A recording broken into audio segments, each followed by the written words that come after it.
Good morning, acolytes. Welcome to Chest. Welcome back. Glad you're here today. Welcome to the Temple of Klothys, acolytes. I'm your High Priest, MTGO mobile user, Aspiring Spike, and today we'll show you the power and glory of Klothys with the new improved Bring to Light Ponza featuring Klothys herself.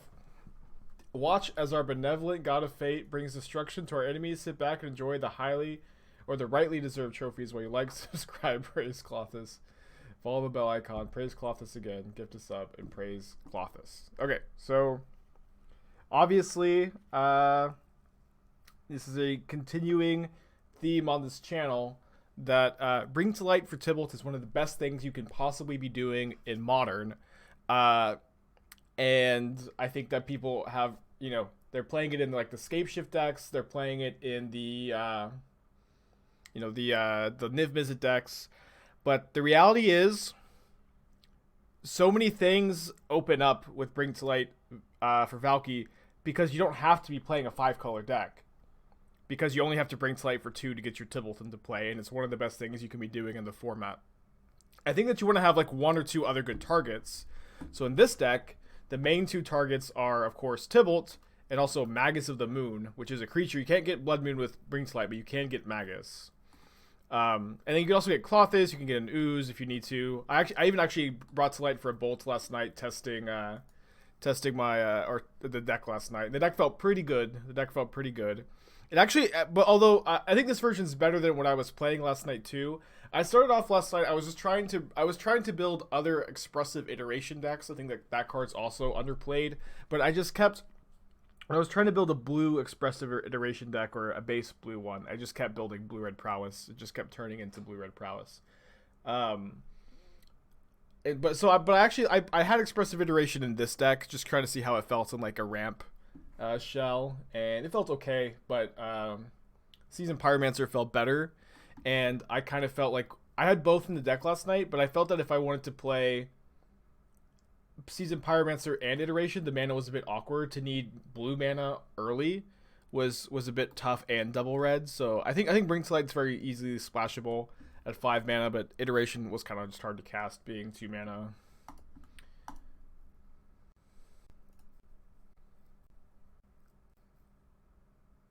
Let's keep this. I think we just put back Wrenn and Six because we're on the Blood Moon plan. Although turn 2 Moon is a bit awkward with this hand.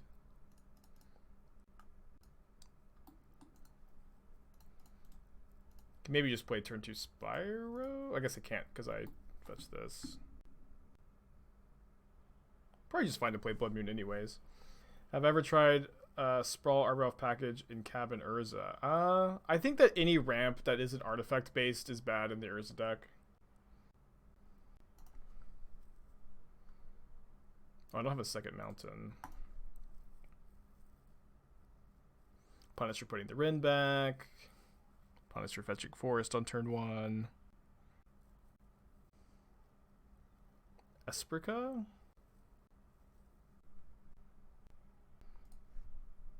Well, let's just Blood Moon them.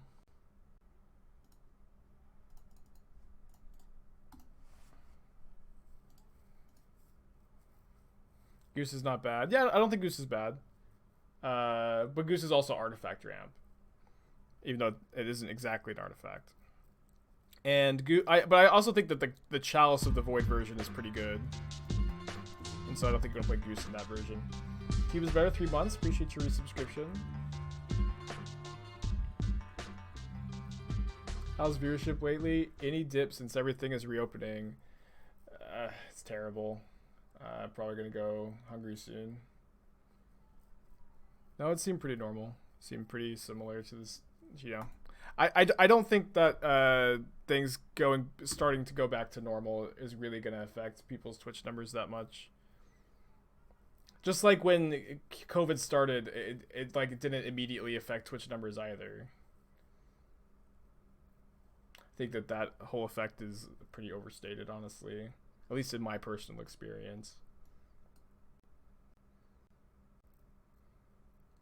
Hey, Mark. Yeah, I was playing some different cards in the version I played against you yesterday. I was playing Expressive Iteration, just trying it out in like a mid-range shell,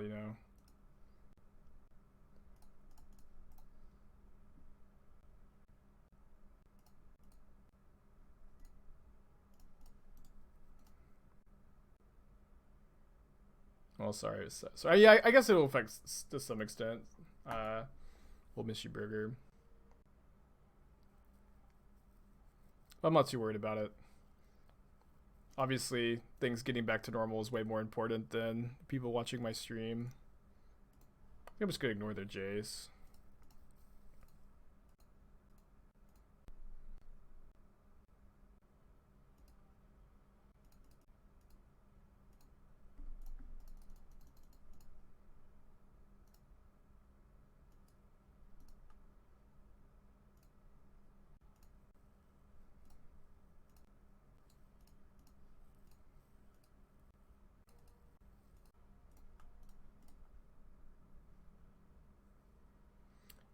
Wonder if you know why some decks run Cleansing Wildfire and some chose to run Damping Sphere for Titantron matchups. Do you know the difference?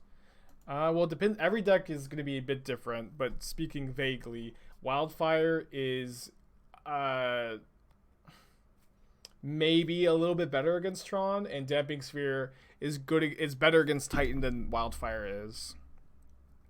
But also, Damping Sphere affects some decks more than it affects other ones. I think on the draw, I don't really want the Pillages that much. I think I'm just going to play 3 Bolts, 3 Veil of Summer. Some decks don't want to play Damping Sphere because they're double spelling a lot, or it affects some of their own cards. But it is true that Wildfire is really not that effective against Titan. So Damping Sphere tends to be the more versatile sideboard card there. Let's keep this. I think I'll just put back the birds. Utopia Sprawl is broken, Yeah, Snapcaster deck's better with Wildfire to some extent, yeah.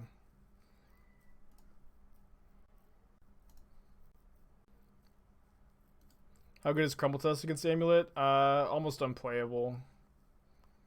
Maybe if you have some ramp, it's maybe playable or almost playable. But it's almost unplayable.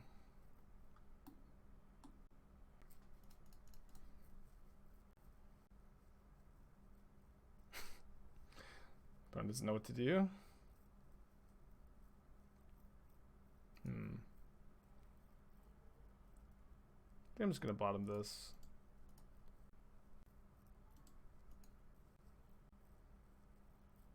Thoughtscar themselves. So they're 4 colors. They don't have blue mana up. So I'm just gonna cast a Blood Moon. Get the forest here. This does mean that we're probably not gonna be able to cast Bring to Light in a timely fashion. Oh my gosh, what am I doing? Just Klothys is drawing me, demanding to be cast. But also, the Blood Moon is gonna win the game.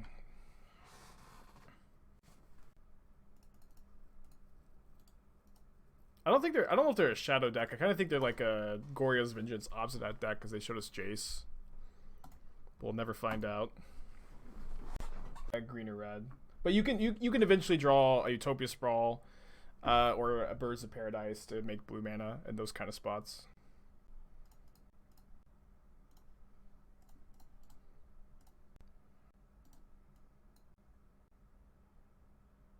Can I explain the decision to bottom there? Yeah, next turn I didn't want to play Wrenn and Six. I wanted to play a 3-drop, and I wanted to not just get completely countered out of the game.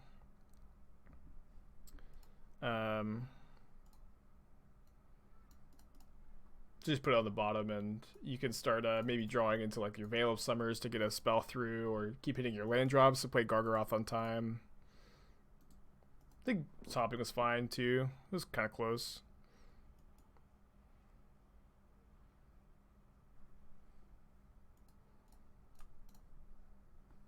Can't do this against Monastery Swift Spear.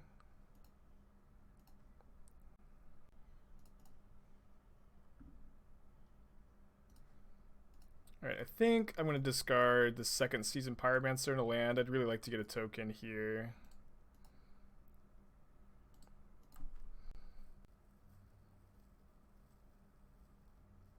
Yikes.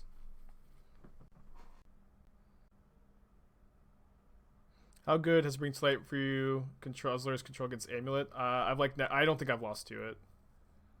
I'm not saying the matchup is unlosable or anything, but I'm like 4-0 against it, 5-0 against it. I think it's a good matchup. Like Tibalt can just sometimes completely overpower a Titan, you know. So we block here. They Lava Dart us down to 14, and then these are 10 power. But keeping Wrenn and Six to ping a Lumimancer seems so important. Did I miscount? This is going to be 12, 13. Put us down to 2. Don't think we can do that.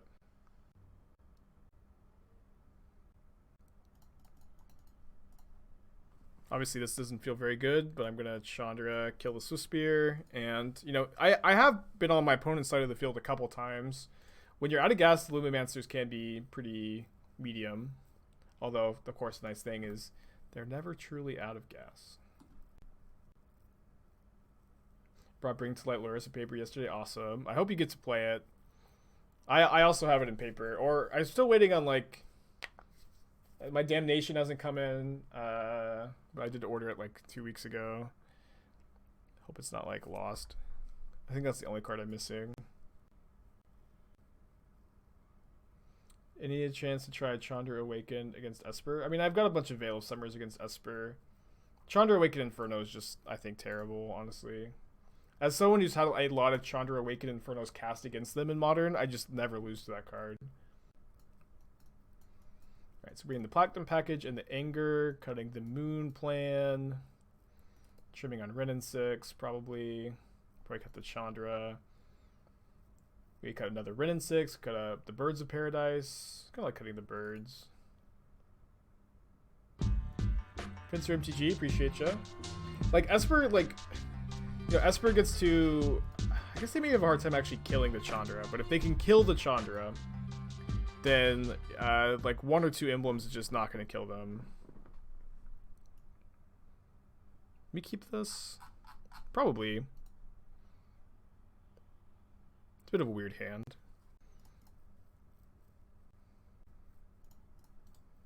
But Gargaroth is very good against them. Having a bolt is really important. Obviously, Bring to Light is... You know, we're a little light on mana. Wrenn and Six might just be the best draw, actually. They had Mutagenic Growth last game.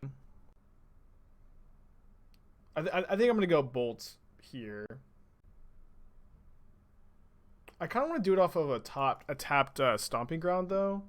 I think I want to wait on the Ooze until I can play the Ooze and maybe grow it in the same turn. This also saves me some life if I wanted to get the Stomping Ground.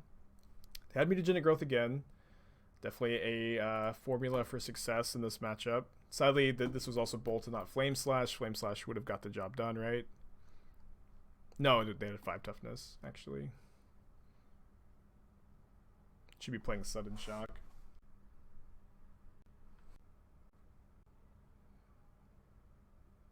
Oh, there it is. So they have light up the stage. Sacking Lava Dart to deal damage. Oh, they've got ground Rift. Turn 2 kill through a Lightning Bolt. Sick.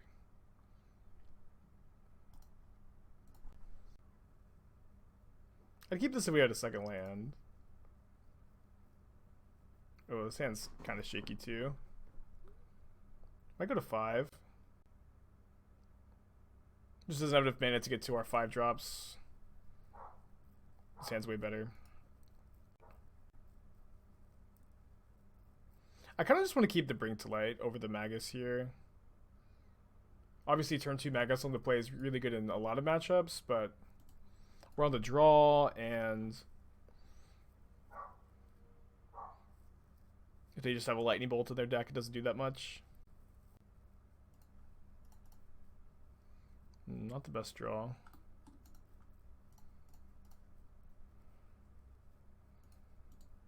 How's the deck feeling? It felt pretty good last night. I think we've got a bad prowess matchup, but you know, we're trying to compensate for that with like the Platinum package.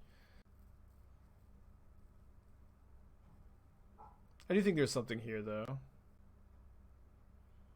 Thanks, Blitz. Opponent is choosing to play light up the stage over iteration. Yeah, this deck kind of started yesterday where I was like, I really wanted to try brewing with expressive iteration, and I wanted to like see how it felt in a deck like this, like a Teamer ramp deck. And I was thinking, you know, I was also playing the Bring to Light Valki Shell. Still kind of unsure how it is in a you know, more ramp style strategy. But a lot of decks look pretty bad on the draw against triple 1-drop.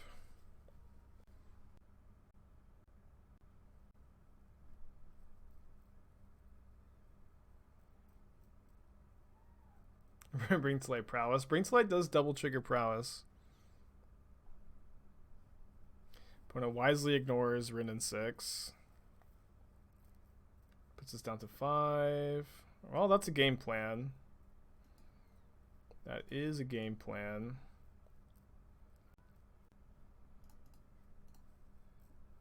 So I'm going to float a green here, I think. Discard Valki, Misty.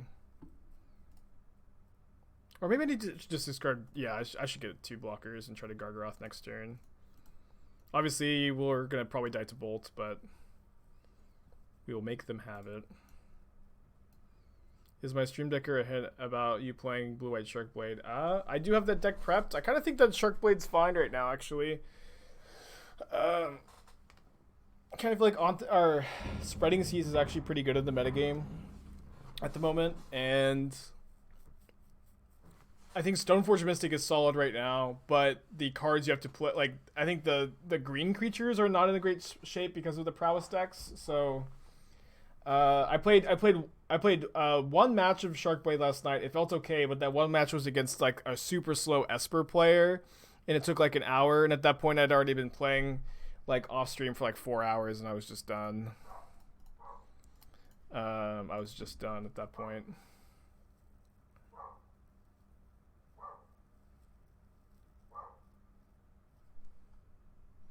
Well, we need an untapped Painless Land, and then for our opponent to not have any spells in the top of their library. Okay, if we still meet those conditions, because we can block, gain 3, take 3. They did put a card on top, though. Alas. Prismari Command really hurts Stoneforge. Oh man, yeah. There's so many Prismari commands running around. Stoneforge is just unplayable. Forgot about the Prismari command. Does this deck have silver bullet targets for Bring to Light Prowess? You can Bring to Light for Platinum or Madcap Experiment. You do either have to have Utopia Sprawl on an off color or have your Overgrown Tomb. But that's easier to do because you're siding out your Blood Moons in sideboard games. So I feel like it's a more reasonable plan.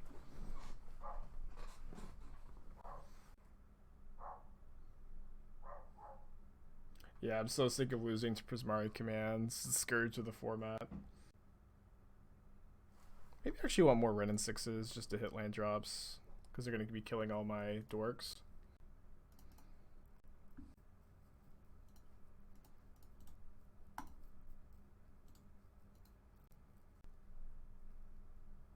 The Stoneforge player in your 3 or 4 leagues a week, I'm low on Stoneforge. Yeah. Maybe I just want the card to be good.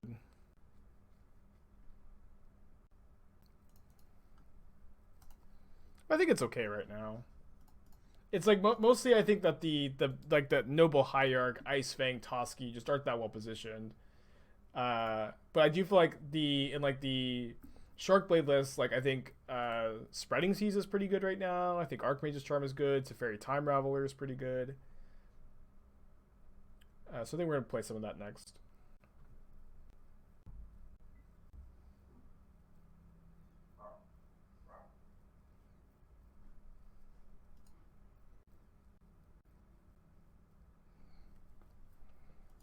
So you have to get Stomping Ground here to have Spyro plus Bolt up.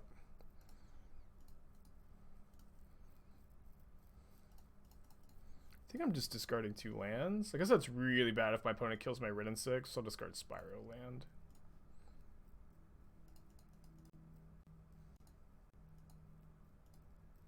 Are you not attacking or blinking with an elf? Wasn't it better to fetch a tapped shock there?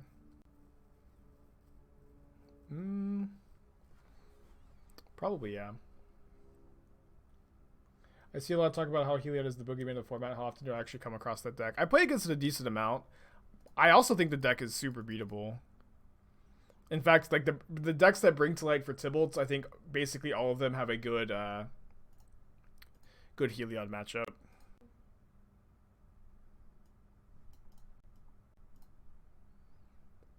So see if they have mutagenic growth. Every time I've cast a bolt at a prowess creature today, they've had mutagenic growth.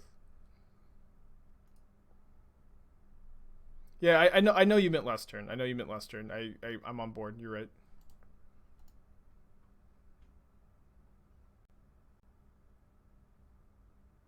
Yeah, just like if you have an out to infinite life, just all of a sudden your matchup is not that bad. Like the Heliod decks are soft to the Bring to Light Tibalt decks, and they're soft to Tron.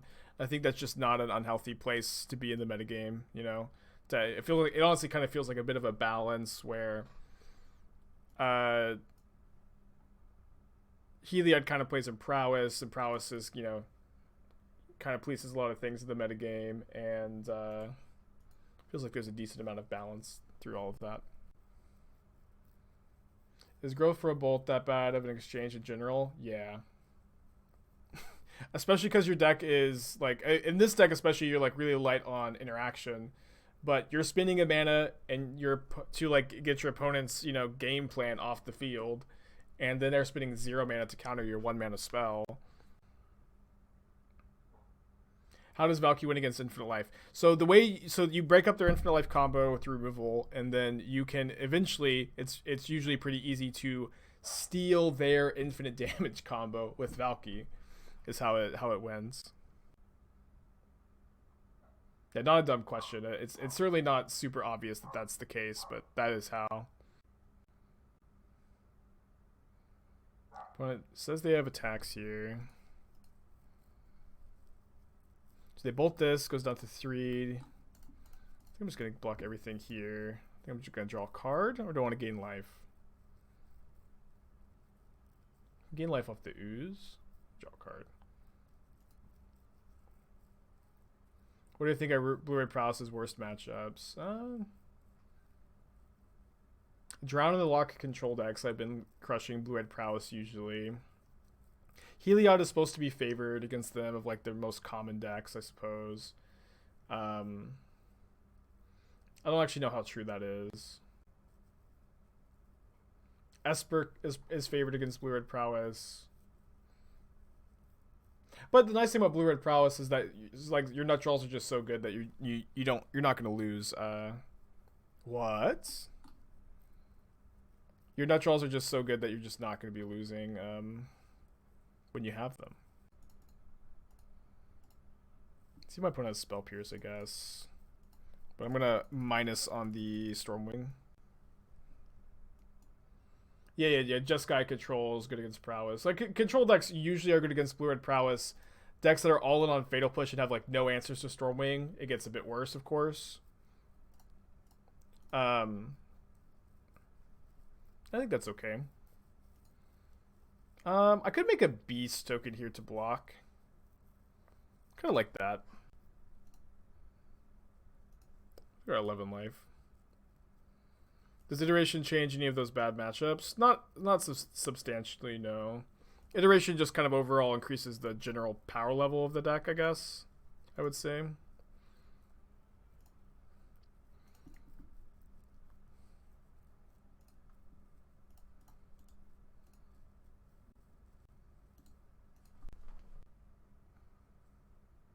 Alright, all the draw for game 3, and what I really like is we won this game without showing the Madcap. I think I'm going to bring in the third Wrenn and Six. I'm going to draw, though. I think on the play I should have had it. On the draw, it's probably way worse. I'd love to see it Bring to Shadow. I mean, I don't think it Bring to Light fits in every shell. I think that you either need to be a controlling deck or you need to have a lot of ramp, is the two key components. Okay, this is a very interesting keeper mole. Having double lightning bolts feels really important in this matchup. Utopia Sprawl is also probably one of our most important cards. So I think I'm supposed to keep. We can even just maybe hardcast this if our elf somehow lives. But it's bolt to 5. Just having 2 bolts in this matchup just feels so key. To be honest, I don't like Platinum at the moment in this kind of deck because both the red and white play removal versus you. Pounce and bounce spell. You were probably right about that, actually. I saw your list this morning had Arasta, the spider lady. Maybe that's the card we should be playing.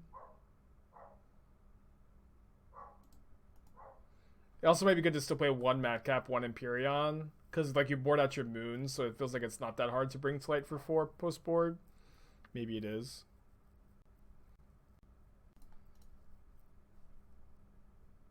Thanks, Regime.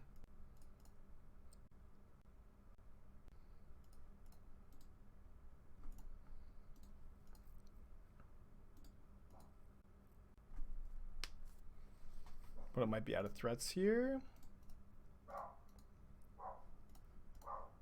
Sorry about the barking dog.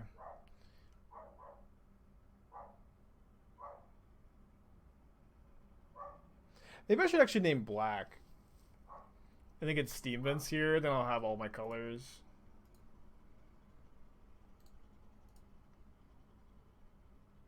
Wasn't Sprawl free to cast? Didn't we have to pay life to cast it last turn?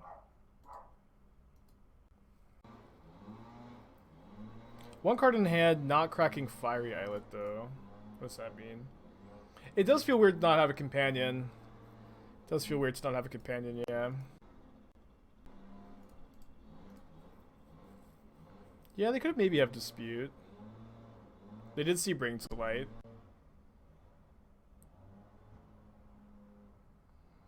Have I considered adding Veil to the sideboard of Lurrus? No. It's like your deck is so grindy. And like you have a good shadow matchup, and I like the control matchup is whatever. I'd say you're probably like a little favored in most matchups, but I'm not interested in using sideboard slots to make the control matchup even better than it is, or like, you know, gain some percentage points when I think you really need the sideboard cards for the more narrow matchups, especially because you do lose that sideboard slot with Lurrus. It is a factor. But I'm just not interested in making my like already fine matchups that much better. Just because Veil is one of the best cards in the format does not mean every deck that can play Veil should play Veil.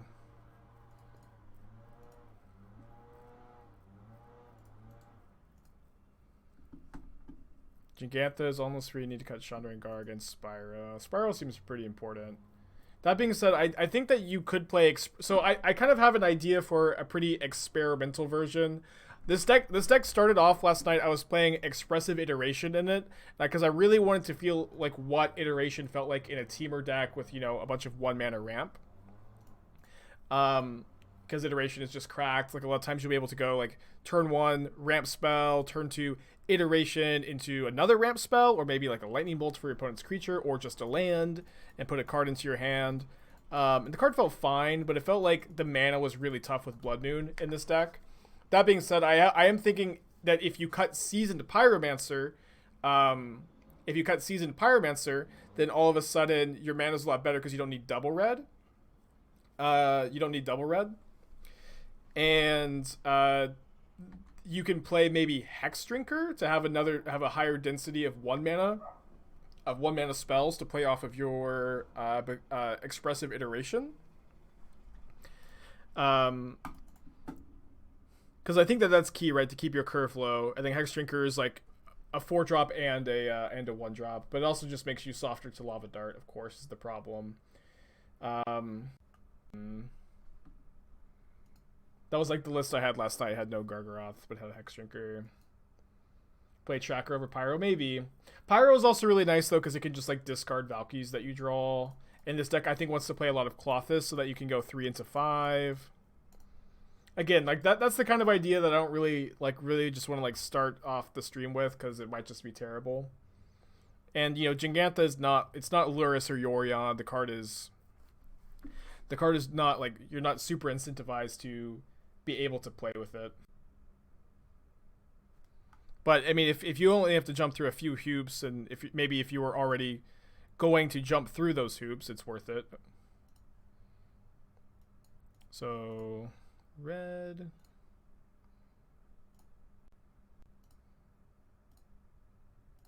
I think I do want to split up the sprawls here just in case my opponent has some way to interact with my lands, like a Ghost Quarter. Praise Klothys. Anything with double devotion also lets us attack next turn. Did I top deck the Wrenn when I played it turn 7? I mean, yeah, I wasn't sandbagging Wrenn and 6 until turn 7. But I did have another land in my hand, so I did, yeah.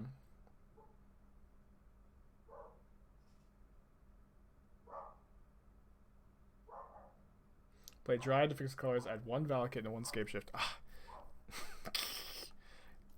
2 mana concede the game.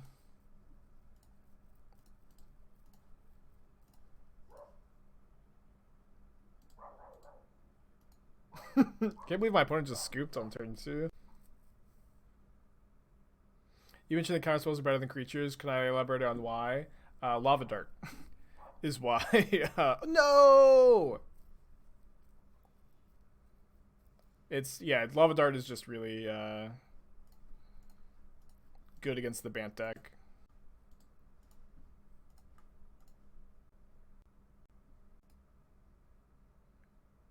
And you can't Lava Dart in Archmage's Charm.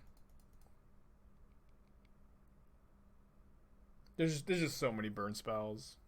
Like Queller's not very good at the moment. Ice Wing's not very good at the moment. Noble Herrick's not very good. Now, Toski is indestructible, but if they're a Soulscar Mage prowess deck, Toski's a lot worse. As much as I hate to say it. Okay, so I think we actually have to attack with Arbor Elf here, since if we bolt in response to equip, they can just equip again.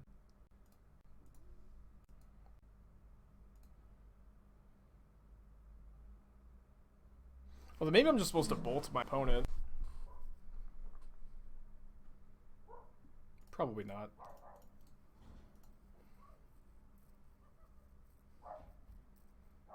They can move the sword over here, though. But maybe we could draw Bring to Light, minus on the sword or something.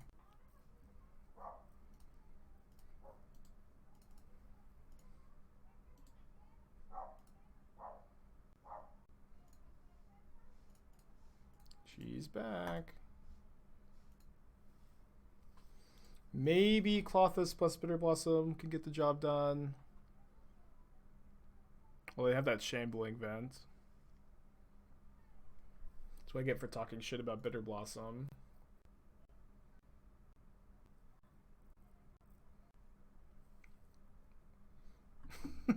Too bad I can see the, yeah. I think I don't remember saying anything like that, actually. I think that you're misrepresenting my position. I won't stand for it.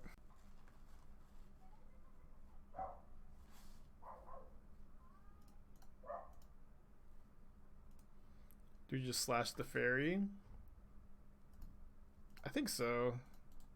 Like, they have their discard spell deck, and just buying any amount of time is pretty good here. What do I think of my opponent's deck? Viable against the meta? I mean, I haven't seen their whole deck. I think that Bitter Blossom is unplayable. I know that maybe you're going to get killed by it, right? But I do believe that Bitter Blossom is not a playable modern card, as cool as it is. And I don't know what else is going on. Obviously, they have Stoneforge Mystic. Seems like they have Lean and Arbiter Stoneforge Mystic because they're playing Pathways. Or maybe not. Maybe Pathways are just fine. But I'll also say that if my opponent really likes their deck, if they think it's very cool, I encourage that they play it. Because that's obviously more important to play the decks you like than to just always play what's good.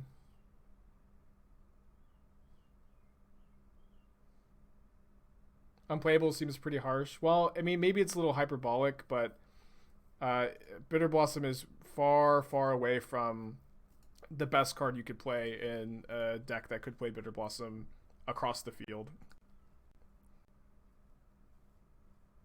So hopefully they equip onto the Vent again.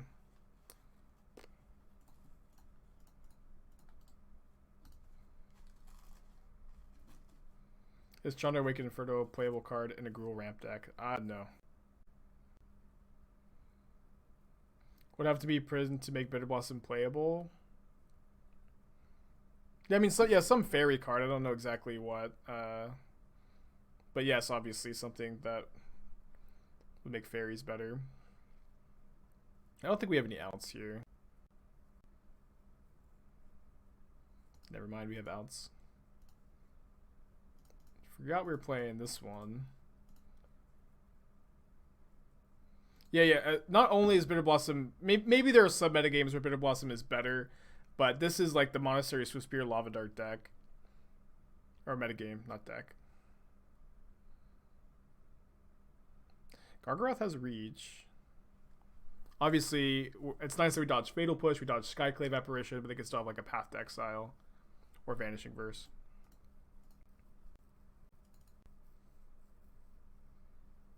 So Veil of Summer seems pretty good against them. Mystic Repeal there, Bitter Blossom, perhaps.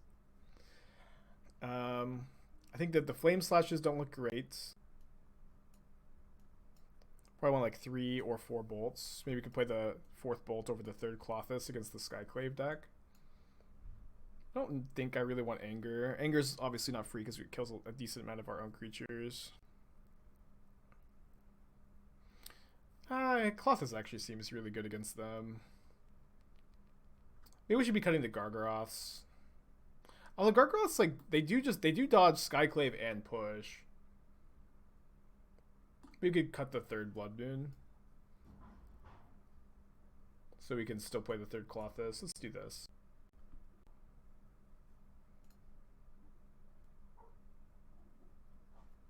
I think we go to 6 or 5. Kind of like any hand with like a Veil of Summer or a Wrenn and Six is probably better than this hand. Okay, how about we put back both spells? And that way we blank any discard our opponent has on turn 1. Is that crazy? And then we can hit all of our land drops. This hand is like so weak to a discard spell. They're a discard spell deck. I guess we could keep the bolt and just bolt them. Like these spells aren't even good.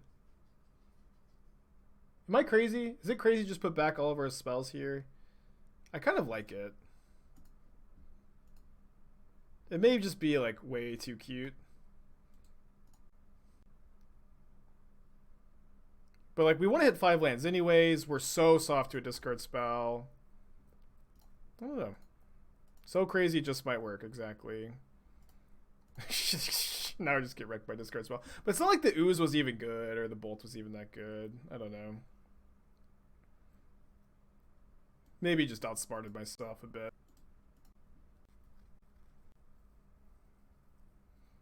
But I hope everyone can at least understand what I was thinking. Didn't have the bolts.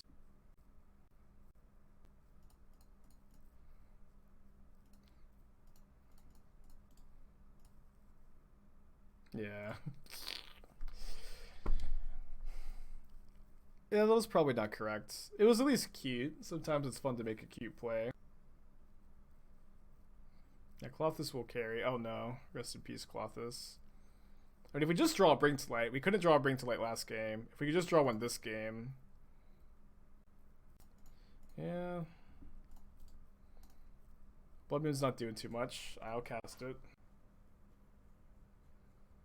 How much are we bringing to light? Do we need 5 or is less enough? We can technically bring to light for 5, but we're mostly bringing to light for Tibalt, which is just like one of the best things you could be doing in Modern is putting a Tibalt into play for 5 mana. And this deck can do it as early as turn 3.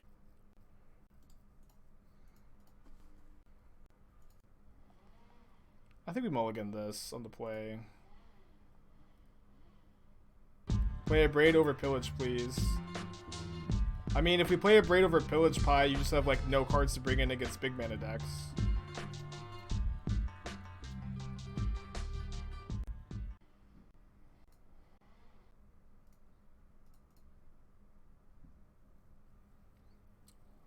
And Bomb, do it. Yeah, we might do it. I'm not sure. But yeah, Expressive Iteration is a really, really powerful card, so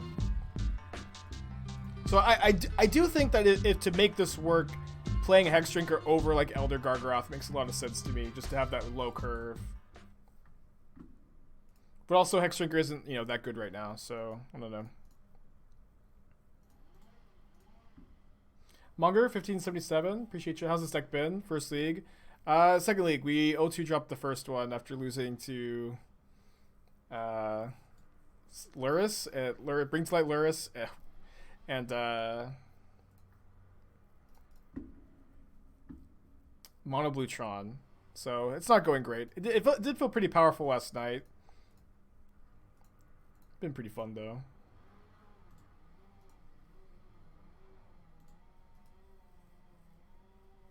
I think my opponent just F6 to their turn there. Hard to know for sure. I'm going to play another Spyro. Like, they probably did F6 to their turn, but the problem with just passing back is that the cards we both draw are going to influence our decisions here. So I think that it's, you know, as much as I try to be sporting in spots like this and try to correct any, you know, misclicks that happen, the fact that our draws are just going to influence our plays means I don't think I'm supposed to pass back there. Yeah, we lost against Orzhov Stoneblade, which feels bad, but we also kind of flooded out in game 1 and mulled to 5 game 2. We win this game. Am I gonna play some Jeskai Wildfire soon? I don't know. I'm having a hard time getting myself into it, I guess. I want to play it, but the problem is it just looks not very exciting to me, and it also seems like it's a worse control deck at the moment than the Bring to Light Luris deck. But maybe. I think the deck is fine right now. You heard I'm sullying Ponza. Well, I guess Ponza players are Ponza players an archetype that they just hate when anybody changes anything. So I know Shadow players are like that. They just like hate when anybody like tries to innovate at all. Sullying Ponza. Just trying to try a new thing.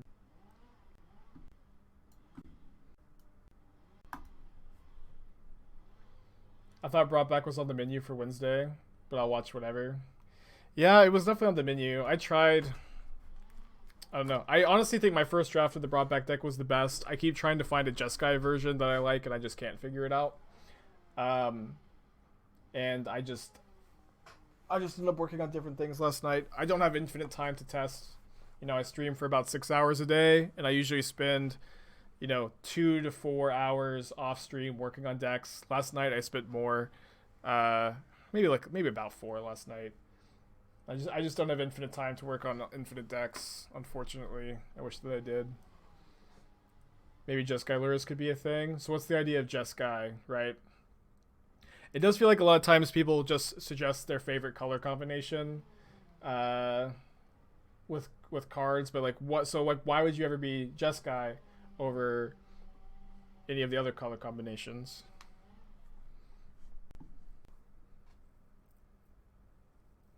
You were trying Jeskai because you wanted to try Sprite Dragon in the deck. Well, I think that Sprite Dragon's better in the Grixis variant because Fatal Push is better than Path at the moment. My opponent's kept 7 on the play. I think that we just mulligan to Blood Moon. His hand's just too slow on the draw, honestly. But it's probably one we have to keep. Well, maybe each one try Bring to Light Ponza. Bring to Light is just super underexplored and underplayed in the format. Bringing to Light for Tibalt's one of the best things to do. And oh, this is a turn 3 Bring to Light. And you can Bring to Light for Magus of the Moon, which is really cool, I think. His hands might be a little too slow on the draw. 5 color Brought Back, maybe. You can say these things as much as you want, but I still have to put the deck together. Still have to figure out what 5 color Brought Back mean. Do I have to name red, actually? Yeah. It's fine, I get blue off of the Foothills. A lot of mana.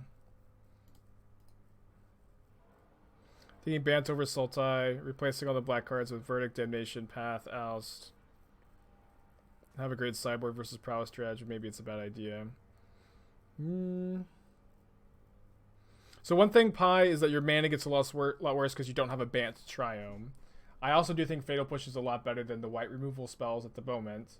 Getting Verdict is really nice because Verdict is so much better against prowess. And also you say great sideboard against prowess dredge. What sideboard cards are the big payoffs?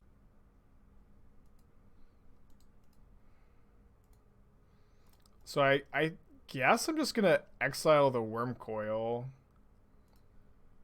I don't really feel great about it though.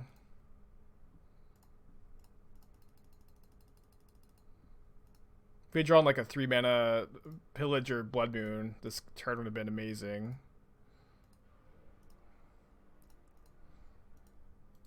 No Crumble. No, you don't. Crumble. Ponza doesn't play Crumble. I know that you can bring to light for 4 theoretically, but like we have Magus of the Moon. We can already bring to light 4. But I think it's just better to get a Tibalt here and hope that their next turn isn't that good. Is Control my favorite deck archetype? I don't have a favorite deck archetype. I just like to play decks that make me have a lot of decisions. And yes, Control lets me make a lot of decisions, but I just like Magic. Well, they're Ugin. Are they going to -7 Ugin? They maybe just plus kill the Tibalt. They leave me with Tibalt, which is a dangerous proposition. The one they might not be getting punished for. See if we can find a Pillage or a Magus. We don't. I guess I'll play Seasoned Pyromancer and keep playing, but I don't think we could.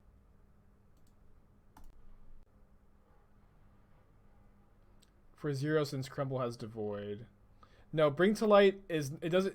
Bring to Light gets a mana value, not a color. Assuming they just drew that. Game 3, get to be on the play. Example, Mono Red Obach gives you so many lines of decisions, but I could never imagine you playing that deck.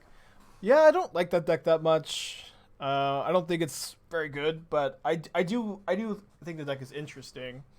But also, like, you know, I also feel like this kind of, I don't know if I just don't say this enough, but it seems like some people don't understand that while I do enjoy playing standard tier 1 decks, while I enjoy playing existing archetypes, what I want to do on this stream, the goal of my stream is to try to innovate and brew and explore new ideas in Modern. I know that is my mission statement, I guess.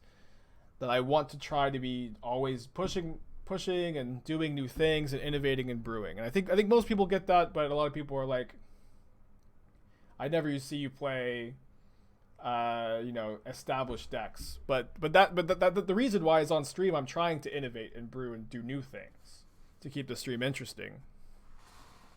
How did the PTQ go? We got 12th place. Are there any cards I really don't like playing? Yeah, there are some.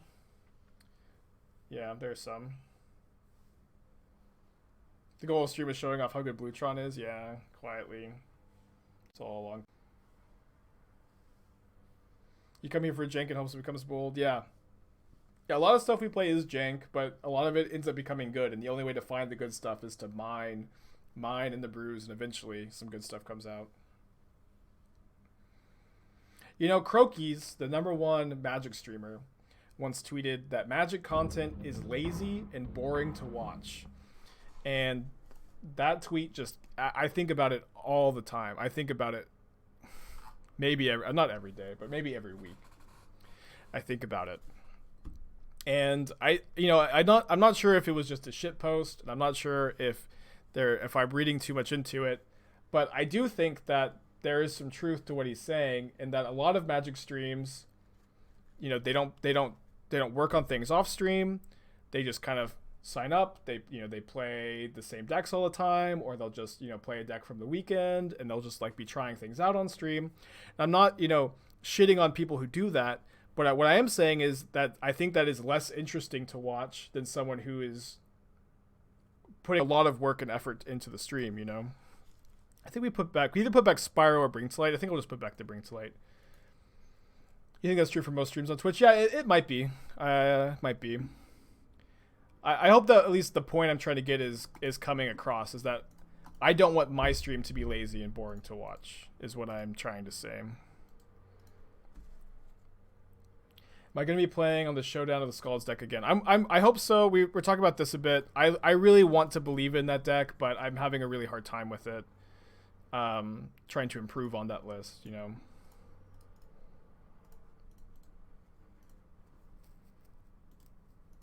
Yeah. I'm not saying that people who only play one deck, I'm not saying their streams are bad, and I'm not saying that there isn't value there. What I am saying is that's just not what I want to do on my stream, you know?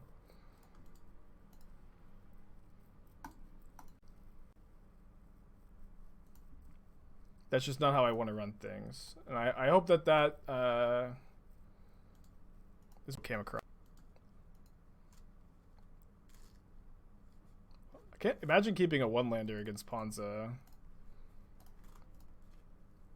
How many legitimate deck concepts should I think right now to discover in Modern? I mean, as someone who has spent my entire, like, streaming career trying to figure out that, it feels like I'm always able to find something new. It feels like every week I'm able to find something new that people aren't doing.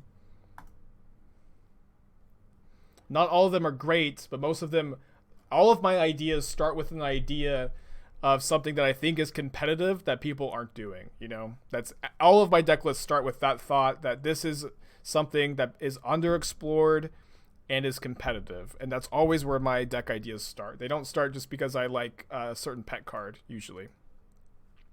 Like here, the idea is that people are not trying to find enough shells for Bring to Light for Valki. Bring to Light is... you don't need to be playing a 5-color deck for Bring to Light anymore. And that is, I think, incredibly interesting to me, and so I'm, you know, putting a lot of effort into exploring different Bring to Light shells right now. And I also think Expressive Iteration is a super underplayed card as well, where it's insane in blue-red prowess, but there probably is another good shell for it, and I spent hours last night staring at my computer screen trying to figure it out, and I couldn't. And I've got a few other ideas. I'm always working. I spend my entire life thinking about modern decks. That's all I ever think about.